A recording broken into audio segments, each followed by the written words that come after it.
নমস্কার বন্ধুরা, আমার চ্যানেলের নতুন একটি পর্বে আপনাদের সকলকে স্বাগত।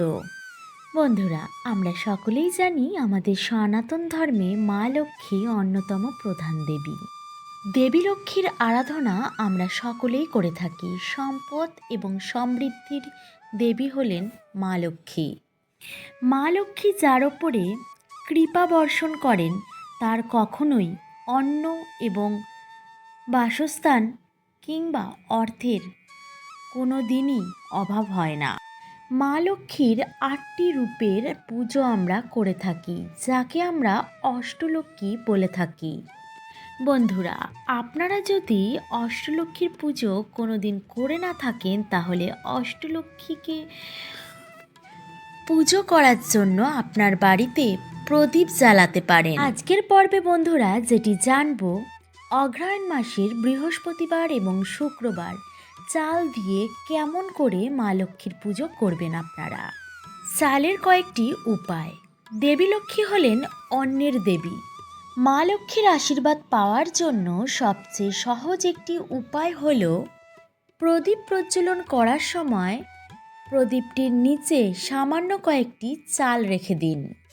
চালকে পবিত্রতার প্রতীক ও পরিপূর্ণতার প্রতীকও বলা হয়।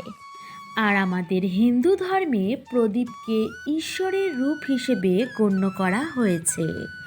তাই বন্ধুরা, আপনারা খেয়াল করবেন, আমাদের হিন্দু ধর্মে যখনই কোনো না কোনো পুজো করা হয়, প্রথমেই কিন্তু প্রদীপ প্রজ্বলন করা হয়। প্রদীপ না জ্বালালে সেই পুজো পরিপূর্ণতা পায় না। সনাতন ধর্মের মানুষদের বিশ্বাস, দেবী লক্ষ্মীর পুজো করার আগে প্রদীপের নিচে কয়েকটি যদি চাল রেখে দেওয়া হয়। এছাড়া মা লক্ষ্মীর পুজোর সময় ধান অবশ্যই ব্যবহার করবেন। চাল এবং প্রদীপের আরও একটি উপায় হলো প্রত্যেক বৃহস্পতিবার এবং শুক্রবারে দেবী লক্ষ্মীর পুজো করার সময় চাল বা ধানের স্তূপ তৈরি করে তার ওপরে মাটি দিয়ে তৈরি ঘিয়ের প্রদীপ জ্বালান। এর ফলে আর্থিক দিক থেকে আপনি ভালো থাকবেন। মা লক্ষ্মী অপরিষ্কার অপরিচ্ছন্ন একদম পছন্দ করেন না। তাই জন্য সব সময় ঠাকুরের সিংহাসন হোক আর আপনার বাড়ি হোক, পরিষ্কার পরিচ্ছন্ন রাখার চেষ্টা করবেন। আমরা সকলেই জানি আমাদের রান্নাঘর মা লক্ষ্মীর স্থান, মা অন্নপূর্ণার স্থান। এই স্থানে কিন্তু মা লক্ষ্মী যেমন বিরাজমান, তেমনি কিন্তু মা অন্নপূর্ণাও এখানে বিরাজ করে রয়েছেন। একটা কথা বলে রাখি বন্ধুরা, প্রত্যেক দিন রাত্রেবেলা আপনারা যখন ঘুমোতে যাবেন, এঁঠো বাসন রেখে কিন্তু ঘুমোতে যাবেন না। অবশ্যই রান্নাঘরটাকে পরিষ্কার পরিচ্ছন্ন করে তারপরে ঘুমোতে যাবেন। এটা করলে বন্ধুরা আপনার সংসারে কখনোই অন্যের অভাব হবে না, আর আপনি কখনোই আর্থিক অভাবেও ভুগবেন না। আমাদের কাছে এই অগ্রহায়ণ মাস অনেকটা পবিত্রতম মাস, কারণ এই সময় নতুন ধান ওঠে প্রত্যেকের বাড়িতে, অবশ্যই যারা কৃষিকাজে যুক্ত। এই জন্য বন্ধুরা, অগ্রহায়ণ মাসে মা লক্ষ্মীকে খুশি করারও কিন্তু কয়েকটি বিশেষ কারণ রয়েছে বা উপায়ও রয়েছে।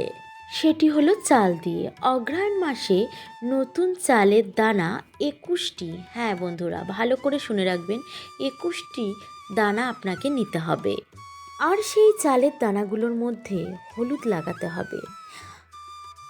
তারপরে এই 21টি চালের দানা একটি লাল কাপড়ের মধ্যে বেঁধে মা লক্ষ্মীর পুজো স্থানে চরণের কাছে রেখে দিতে হবে। পুজো শেষ হয়ে যাওয়ার পর আপনার বাড়ির মূল্যবান জিনিস আপনি যেখানে রাখেন, সেটি আপনার ক্যাশ বাক্স হতে পারে গয়নার বাক্স। ক্যাশ বাক্স যেহেতু সবার ঘরে ঘরে থাকে না, যারা ব্যবসা করে তাদের কাছেই থাকে, তারা ক্যাশ বাক্সে রাখতে পারেন। আর না হলে মানি ব্যাগ হয়তো সবার কাছেই থাকে, তো মানি ব্যাগে কিন্তু অন্য অন্য লোকেরা রাখতে পারেন। চাল দিয়ে বন্ধুরা আরও একটি কাজ আপনারা করতে পারেন। লাগবে 21টি পিপল গাছের পাতা। 21টি যদি না থাকে বন্ধুরা, আপনারা কিন্তু 3টিও নিতে পারেন।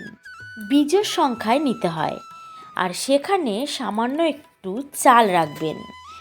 মা লক্ষ্মীর পুজোর সময় সেটি আপনারা মায়ের কাছে রেখে দিন।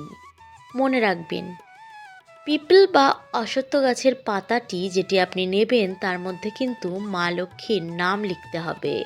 শুধুমাত্র মা লক্ষ্মীর নাম লিখলেই হবে না, তার সাথে কিন্তু নারায়ণেরও নাম লিখতে হবে। বন্ধুরা, পুজো হয়ে গেলে পুজোর শেষে সেগুলোকে কোনো নদীতে বা জলাশয়ে ভাসিয়ে দিতে হবে। এই প্রতিকারটি অগ্রহায়ণ মাসের টানা 5 সপ্তাহ করতে হবে। বন্ধুরা, আজকের পর্বটি এই পর্যন্ত। পরবর্তী পর্বে নতুন একটি বিষয় নিয়ে আপনাদের সাথে আবার দেখা হবে। তাহলে আজকের মতো এই পর্যন্তই, আবার দেখা হচ্ছে অন্য একটা নতুন পর্বের সাথে। ততক্ষণ ভালো থাকবেন, সুস্থ থাকবেন। নমস্কার।